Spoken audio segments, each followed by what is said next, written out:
Thank you. My youngest son Tyson had ADHD and epilepsy. He grew to be 6'4" tall, incredibly intelligent, and thought himself invincible. He was a joy to know and was adored by everyone who knew him, especially his family.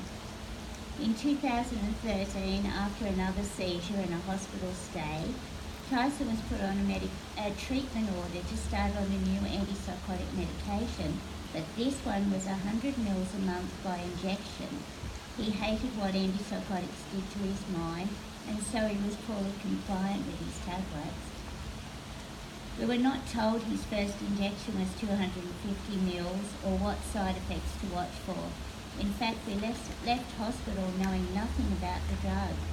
Within 2 weeks, Tyson was showing serious side effects. He had dropped out of his university course, in which he was thriving and excelling, and even though he was mathematically gifted, he couldn't even add two numbers together. He had started rocking and scratching, and he couldn't drag himself out of bed. I took him to the mental health centre, and as Tyson's doctor was away, we saw a new doctor. He decided to inject Tyson with yet another 150 mils of this drug and disregarded his side effects. That made 400 mils in the first month. Then the dose was increased to 100 mils 3 weekly, and yet this doctor didn't even know Tyson. I had to trust that it would get better, but his side effects worsened with every week. Tyson had no motivation to wash or to eat. Under the treatment order, we were to attend each 3 weeks to have his injections, and each time Tyson was worse. His depression and anxiety were so severe that Tyson's GP started him on an antidepressant and hoped it would help, as Tyson told her he wanted to die. She had known Tyson most of his life, and he was always high and happy. She had never seen him depressed before. She told us to see his mental health team, as she was very worried. I took Tyson to his mental health team 7 times in the last month of his life. Each time, Tyson told them that he wanted to die, he didn't think his faith in God would stop him taking his life, that he felt total hopelessness, that he couldn't live like this anymore, that he felt retarded, and finally that he was willing himself to die. On the last appointment with his caseworker, Tyson was still rocking and scratching and now looked 15 years older than his 30 years. He asked Tyson when had he washed last. Tyson said, "I just don't see the point anymore, I just want to die." The caseworker said, "Mate, I know what it feels like climbing Mount Everest just to wash, but please try to have a shower." Then he made us an appointment for the next Thursday when his doctor came back, but sent us away without any help.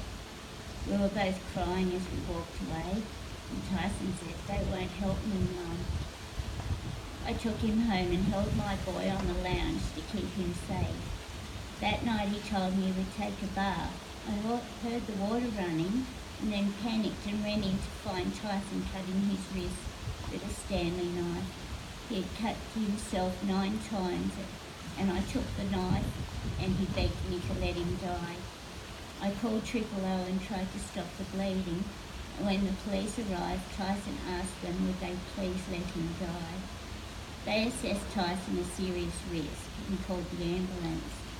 They also assessed Tyson a serious suicide risk and told him, "Mate, you don't have to die, we'll take you to hospital."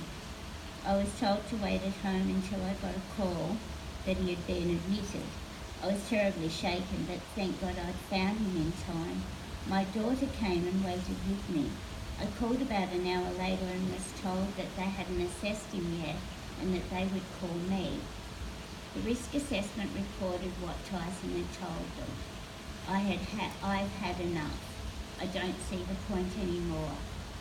That he felt total hopelessness. He was afraid and that he wanted to die. When the call came, it was to tell me that Tyson had been discharged. Just over 1 hour at the hospital before he was sent into the night alone. I was 40 minutes drive away and asked, "Where is he? He wants to kill himself." and I was told, I do not know, I have discharged him. If Tyson had gone to hospital with pains in his chest, do you think the doctor would have said, go away, you're not dead yet, come back when you're dead? Well, that's virtually what they said to my son. You're not dead enough, come back when you're dead. And just 4 days later he was. That night, I ran to the car and I was terrified and so relieved that Tyson answered his phone. I found him outside the emergency department with blood already seeping through his bandages. He said they wouldn't help me either, Mum. I took him home and I kept him close, and the next day I took him to the mental health centre. He sat there bleeding on the floor and they asked him, what makes you happy, Tyson? He said, nothing anymore, I just want to die. They told him to sit in the sun and read a newspaper. Apparently that's the new distractive techniques they use, but they offered no real help. I took my son home and said he only had to hang on for 3 more days till his doctor came back, then he would surely get help. I cared for my son, and with the help of his father and his best mate, we didn't leave him alone. He wanted to spend the night with his mate, and I told Tyson we had made it, and that I would pick him up in the morning to see his doctor.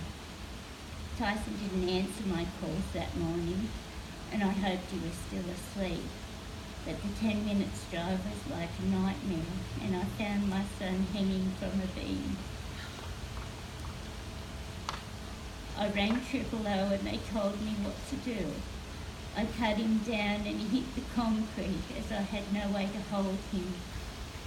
I screamed as I did the compressions, and even though his tongue was so swollen, I managed to do CPR, but I couldn't make him breathe. When the emergency services arrived, they tried in vain to save Tyson. They asked when he had cut his wrist, and I said 4 days ago. And the young constable cried with me as they thought they had saved him. They let me lay with my boy until they had to take him away. Why isn't the police and ambulance taken seriously when they assess a patient and take them to hospital? They only take the serious suicide risks there. Yet they said that the patient was usually discharged quicker than they can fill out their paperwork. They must feel so very helpless. We all suffered terribly with grief, but Shannon's anxiety was overwhelming after losing his little brother. I was so afraid of losing him too that I didn't know who to trust. I took him to several private psychiatrists who, after an initial appointment and knowing his brother had taken his life, they said their books were full and couldn't help him. I remortgaged my house, and Shannon agreed to 5 stays in private hospitals to help him deal with his loss, and they offered counselling and drugs. But Shannon said, there is no drug that can fix losing Tyson, Mum. Shannon was found hanging under his house. And when the police arrived, they saw the medication he was on and said, this one is the worst one. They told me that 9 out of 10 call-outs are suicide-related, so something is terribly wrong. I don't know how my daughter copes with her grief after losing both of her brothers, but her job is to teach the sick kids in hospital. Children as young as 12 are brought in with attempted suicides, and she finds helping them her way of saving those we couldn't save. She is so very dedicated and so brave. I'm just a loving mother. I want no blame, and I just have an open heart and arms and very much love to give. I hope to help fix what is broken in honour of those we couldn't save, as every death to suicide is one death too many. Tyson was quite a philosopher. He wrote in his journal, our purpose in life is to matter, to count, to stand for something, to have it make some difference that we lived at all. He also wrote, I have now tried 1,000 things that don't work, so I am now that much closer to finding something that will. Thank you.